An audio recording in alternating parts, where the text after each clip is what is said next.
तो economics 4BB में आप सभी का स्वागत है। तो सेमेस्टर 2 23-27 के जितने भी छात्र हैं और बात करेंगे हम सब्जेक्ट की, तो इकोनॉमिक्स ऑनर्स है। इकोनॉमिक्स लिखना भूल गए हैं, तो इकोनॉमिक्स मेजर पेपर 3 का मैक्रो अर्थशास्त्र की बात करेंगे। तो मैक्रो अर्थशास्त्र में आज मेरा दूसरा क्वेश्चन है और दूसरा क्वेश्चन में आप सभी को हम बता दें कि यह बहुत ही इंपॉर्टेंट क्वेश्चन है, आप सभी को जानना जरूरी है। तो दूसरा क्वेश्चन में आप सभी को पूछा गया है कि साया का बाजार का नियम और रोजगार का शास्त्रीय सिद्धांत क्या है। तो इसके साथ साथ पूछा गया आलोचनात्मक विश्लेषण और किन्स का सिद्धांत आपत्तियाँ किस प्रकार से की गई है। तो इसको आपको एकदम मोर डिटेल में बतानी है। तो एक मेरा छोटा सा प्रयास है, आप सभी को इस आंसर को एक शॉर्ट फॉर्म में बताएंगे। और यह शॉर्ट फॉर्म अगर आप देखते हैं तो इस प्रकार से आप सभी को क्या है कि अच्छी जानकारी मिल जाएगी। और अच्छी जानकारी के साथ आप क्या हो सकते हैं कि ये सारे आंसर भी आप लिख सकते हैं जो हमारे द्वारा आप सभी को प्रोवाइड किया जा रहा है। अब में भी अगर आप थोड़ा दिमाग लगाते हैं तो आप इसके अनुसार और लंबे आंसर लिख सकते हैं। तो आइए देखते हैं, पूरी तरह से पहले आंसर समझते हैं और लास्ट में आप सभी को समझाते हैं कि किस प्रकार से आप सभी को एग्जाम में लिखना चाहिए। तो सबसे पहला में आप सभी को पूछा गया था कि साया का बाजार का नियम क्या होता है, शेष ऑफ लॉ ऑफ मार्केट्स क्या है, इनके बारे में आप सभी को समझाना है। तो सबसे पहले अगर आप समझाना चाहेंगे शेष का बाजार का नियम क्या होता है, पहले शेष ही नहीं जानते कि से क्या होता है। तो से को समझने के लिए सबसे पहले आपको समझना है कि से का बाजार का नियम जैन बेनिफिट से क्या होता है। तो कहता है कि हर उत्पादन, इसका अर्थ होता है, साय का अर्थ अगर आप समझते हैं, इसका अर्थ होता है कि हर उत्पादन अपनी मांग स्वयं उत्पादन करता है। ठीक है, इसका अर्थ है कि अर्थव्यवस्था में जो भी उत्पादन होता है, अगर अर्थव्यवस्था की बात कर रहे हैं, वह उतनी ही मांग पैदा करता है जिससे पूर्ण रोजगार की स्थितियां बनी रहती है। अर्थात इसको हम समझें तो इस प्रकार से आप समझ सकते हैं कि एक खेत में मान लीजिए 10 केजी की ज़रूरत है और 10 केजी से एक घर 10 घर का 10 हाउस का भरण पोषण और इसकी रोजगार संपत्तियां हो जा रही है। तो हम इसमें उतना ही उत्पादन करेंगे जितनी हमकी ज़रूरत है। ज़रूरत पूर्वक इसीलिए मान लीजिए कि आपके घर में 10 केजी की चावल की ज़रूरत है और आप 10 केजी अगर खरीद के ला रहे हैं और आपके घर में संपूर्ण तरह से वो चल रही है, तो आप क्या हो गए हैं, सह का बाजार। इसका अर्थ यही होता है कि जितनी ज़रूरत है उतना ही उत्पादन करना, इसे सह कहते हैं। इसका मुख्य बिंदुओं पर अगर हम ध्यान रखते हैं तो सबसे पहले में आप सभी को समझना है कि उत्पादन और मांग, सबसे पहले क्या होता है, उत्पादन अलग होती है, मांग अलग होती है, का तालमेल मतलब मिलन उत्पादन प्रक्रिया से प्राप्त आय का उपभोग मांग में किया जाता है। दूसरा में आप बोल सकते हैं बचत और निवेश की संतुलन, बचत भी करना, निवेश की संतुलन भी आगे बढ़ाने के लिए, तो बचत और निवेश समेतता संतुलन हो जाते हैं। तीसरा में अगर हम देखें तो बेरोजगारी का अभाव, सय के अनुसार यदि उत्पादन होता है तो बेरोजगारी की स्थिति संभव नहीं होती है क्योंकि मांग हमेशा बनी रहती है। अगर हम देखें कि उत्पादन की जा रही, एक गांव में, ये गांव है और यहाँ पे वर्क मिल जा रहा है, काम हमारे यहाँ मिल जा रहा है, उत्पादन यहाँ हो रही है तो काम भी मिल रही है, तो बेरोजगारी यहाँ पे नहीं रहेगी क्योंकि जितनी जनसंख्या यहाँ पे उतनी उत्पादन की जा रही है। तो एकदम संतुलन बनाए रख रहे हैं, रोजगार भी और उत्पादन की प्रक्रिया भी लगातार चल रही है। तो इस प्रकार से क्या होता है कि यहाँ पे बेरोजगारी की समस्या पैदा नहीं होती है, किसमें, सय बाजार में।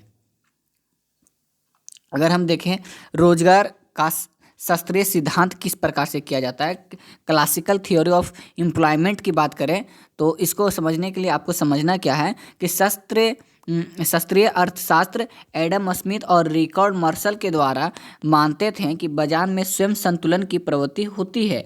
स्वयं संतुलन होता है मतलब जितनी आ रही इनकम भी आ रही है, रोजगार भी बढ़ रहा है, क्रय विक्रय हो रहा है, तो यह क्या हो गया कि स्वयं संतुलन बने रहती है बाजार में। उसके बाद हम देखते हैं इसमें पूर्ण रोजगार किस प्रकार से की जाती है। तो शास्त्रीय सिद्धांत के अनुसार सभी संसाधन पूर्ण रूप से उपयोग में होते हैं। दूसरा में अगर हम देखें तो मजदूरी लालचीपन, मजदूरी और कीमतें ललचीली होती है जिनसे मांग और आपूर्ति संतुलन में रहती है। उसके बाद तीसरा में अगर हम देखें तो बचत निवेश समानता, बचत और निवेश स्वंत और बराबर हो जाते हैं। चौथा अगर हम देखें तो सरकारी हस्तक्षेप का आवश्यकता नहीं, शास्त्रीय दृष्टिकोण में अर्थव्यवस्था स्वस्थ संतुलन स्थापित करती है। ये आप सभी को लिखना है। अब देखिए सय और शास्त्रीय सिद्धांत का आलोचना लिखना है तो इसको में भी आपको कुछ इस प्रकार से लिखनी है। मंदी का अनदेखी करना है, ठीक है। तो इसको किस प्रकार से आप डिफाइन कर सकते हैं।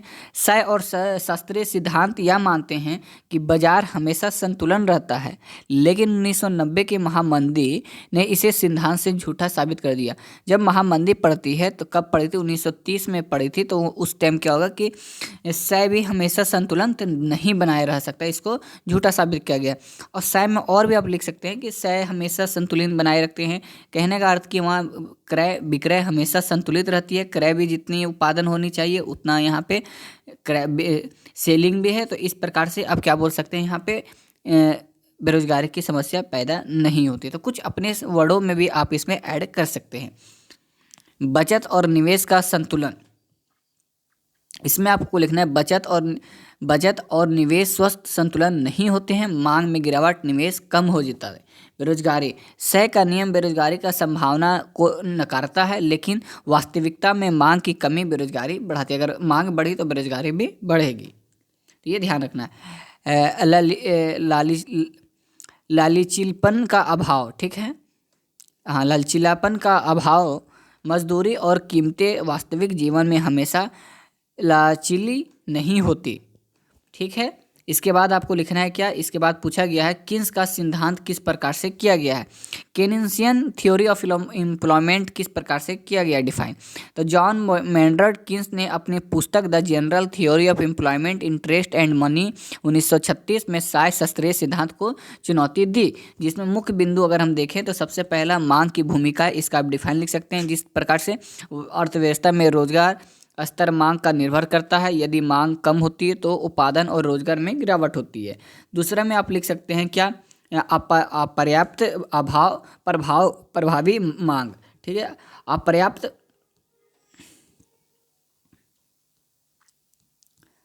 अपर्याप्त प्रभावी मांग। तो मांग का अभाव अर्थव्यवस्था में बेरोजगारी का कारण बनता है। प्रभाव मांग, इफेक्टिव डिमांड को बढ़ाकर रोजगार बढ़ाया जा सकता है। जैसे जो चीज़ की डिमांड है, मान लीजिए हमें अभी एग्ज़ाम है तो बुक की डिमांड होती है, तो बुक की प्रोडक्शन अगर हम ज़्यादा करेंगे तो बेरोजगारी कम रहेगी, रोजगार मिल जाएंगे, क्योंकि बुक प्रोडक्शन करने में, उत्पादन करने में सारे कोई अगर बिजी हो जाते हैं तो रोजगार बढ़ती है, रोजगार मिलती है। तो इस प्रकार से इफेक्टिव डिमांड जब होती है तो रोजगार कम होते हैं। सरकारी हस्तक्षेप, किन्स ने सुझाव दिया है कि मंदी में समय सरकार निवेश और मांग बढ़ाने के लिए हस्तक्षेप करना चाहिए। सरकारी व्यय और नीतियां अर्थव्यवस्था को स्थिर कर सकती है। चौथा में अगर आप लिखना चाहेंगे तो बचत और निवेश लिख सकते हैं। बचत और निवेश वास्तविक रूप से संतुलित नहीं होते हैं, उन्हें संतुलन में लाने के लिए नीतिगत प्रयासों का आवश्यकता होती है।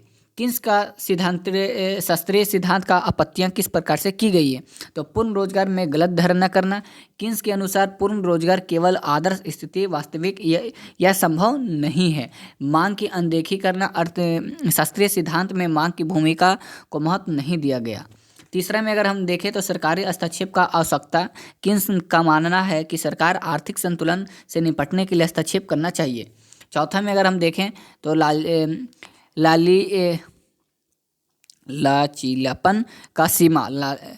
लचीलापन की सीमा, ठीक है, हिंदी थोड़ा मेरा गलत होता है तो आप माफ़ कीजिएगा क्योंकि जल्दी में थोड़ा है।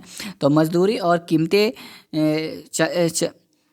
लचीली नहीं होती है, इन्हें समायोजित करने में समय लगता है। किन्स के शास्त्रीय सिद्धांत का तुलनात्मक विश्लेषण किस प्रकार से है, ठीक है। तो इसमें आप सभी को आपको लिख देना है और लास्ट में आप सभी को लिखना क्या कि निष्कर्ष लिख देना। निष्कर्ष बहुत कोई कमेंट करते होंगे कि आप निष्कर्ष लिखते हैं, इसलिए क्योंकि थोड़ा शॉर्ट में समझना इजी होता है। सय का नियम शास्त्रीय सिद्धांत आदर्शवादी दृष्टिकोण अपनाते हैं, जबकि किन्स सिद्धांत वास्तविक आर्थिक स्थितियां को ध्यान रखता है। किन्स प्रभावी मांग की सरकारी हस्तक्षेप में अवधारणा की देकर आर्थिक समस्याओं को व्यवहारिक समाधान से प्रस्तुत किए जाते हैं। तो इस प्रकार से दोस्तों अगर आप लिखते हैं तो हमारे बहुत सारे ऐसे बोलते हैं कमेंट में कि बहुत शॉर्ट आंसर आंसर है, बट आप इतना लिखते हैं तो 15 नंबर में नहीं तो आपको 10 नंबर कन्फर्म है कि मिलेगा ही मिलेगा। क्योंकि शॉर्ट जितना आप लिखते हैं, अगर आप इसको ज़्यादा डिफाइन करते हैं, हमने जितना बताया, अगर इसको और भी आप डिफाइन करके लिखते हैं तो मे भी आपको हम बता सकते हैं कि आपको 100 नंबर 15 नंबर पूरी तरह से एक क्वेश्चन में दे सकते हैं। बट अगर आप उतना नहीं ध्यान दे हुए हैं, अभी लास्ट एग्जाम है, तो अगर इतना भी अगर आप लिख देते हैं तो मेरे अनुसार से आपको 10 नंबर कहीं नहीं काटेंगे, 15 में 10 नंबर हमेशा कन्फर्म है कि आएगा ही आएगा। बस आपको थोड़ा थोड़ा समझते जाना, और इतना ही अगर आप लिखते हैं तो आपको मेजर 3 में मैक्रो अर्थशास्त्र में कोई भी प्रॉब्लम नहीं होगी। तो नेक्स्ट क्वेश्चन हम आप सभी के साथ फिर मिल लेंगे। तो आज के लेते हैं, समझ में आती है नहीं आती है तो कमेंट करें, क्योंकि कमेंट करेंगे तभी आपकी समस्या को हमें पता चलेगी। और नेक्स्ट वीडियो हमारा क्वेश्चन नंबर 3 के साथ रहेंगे। आज रात पूरी तरह से सेमेस्टर 2 का मेजर पेपर 3 का जितने भी मैक्रो अर्थशास्त्र के क्वेश्चन है अपलोड कर दिए जाएंगे। रात भर आपको सुतना नहीं है, क्योंकि कल आप सभी का एग्जाम है। हम भी लगे हुए हैं, आपको भी लगे रहना है। तो आज के लेते हैं, जय हिंद जय भारत।